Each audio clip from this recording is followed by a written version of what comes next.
Han Shangyan took his mobile phone and wanted to register an account on a music platform, but he didn't know how to do it. So he stopped Dai Feng, who was returning from outside the door, and asked him to come to his room quickly and register an account for him. However, Dai Feng asked strangely, how could he suddenly think of registering an account because he had always been tone deaf? But Dai Feng had no choice but to do so. Tong Nian was lying on the bed chatting with Blueberry, but at this time Blueberry excitedly told Tong Nian that now Han Shangyan had left a message for her account on the music platform. When Tong Nian heard this, she immediately shouted with excitement.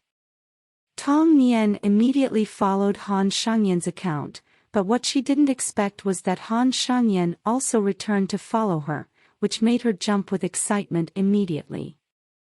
Tong Nian called Han Shangyan. At this time, Han Shangyan was sleeping. After being woken up by the phone, he replied sleepily, he was going to play a game in Norway in a while, and he would not be back in a few days. Tong Nian returned to the room, jumped on the bed excitedly, and told Blueberry that now Han Shangyan had told himself the day he was coming back. Blueberry said excitedly, it seemed that Han Shangyan was probably trying to hint her, don't forget to go to the airport to pick up him. Tong Nian also nodded happily. Han Shangyan brought his team members to the airport and was about to board the plane. At this time, Ai Ching also came with the SP team members. Ai Ching took a look at the ticket from someone else, and only then did she know that Han Shangyan had already bought the tickets for the members of the SP team in advance, and they were in business class. The members of SP all praised that Han Shangyan was really generous. Soon, the SP team members boarded the plane one after another. Ai Ching found that the person sitting beside her was Han Shangyan, and she couldn't help feeling a little embarrassed. After all, she hadn't been alone with him for many years. Later, Ai Ching recalled alone. Back then, when she was in the solo team, she once went back in the rain to buy food with Han Shangyan. As a result, when she returned to the team, Solo pulled her over with concern and took care of her. How sweet was that scene of blowing her hair with a hairdryer. Seeing that Han Shangyan in the seat next to her looked in a bad state, Ai Ching said with concern that she could provide him with some cold medicine, but Han Shangyan said that he just hadn't slept well. Speaking of this, Ai Ching recalled again.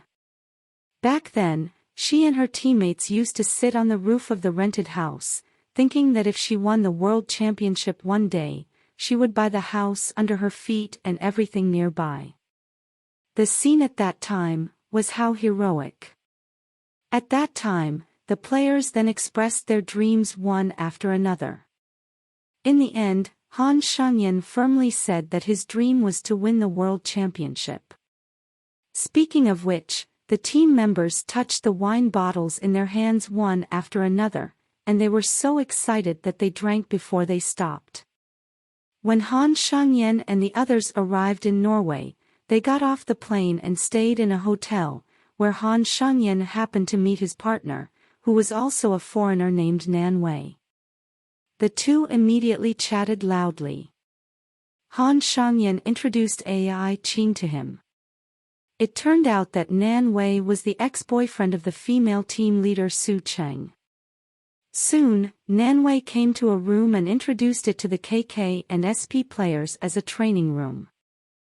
Han Shangyan returned to his room, but at that time someone sent him a bouquet of flowers in advance. He couldn't help but feel strange.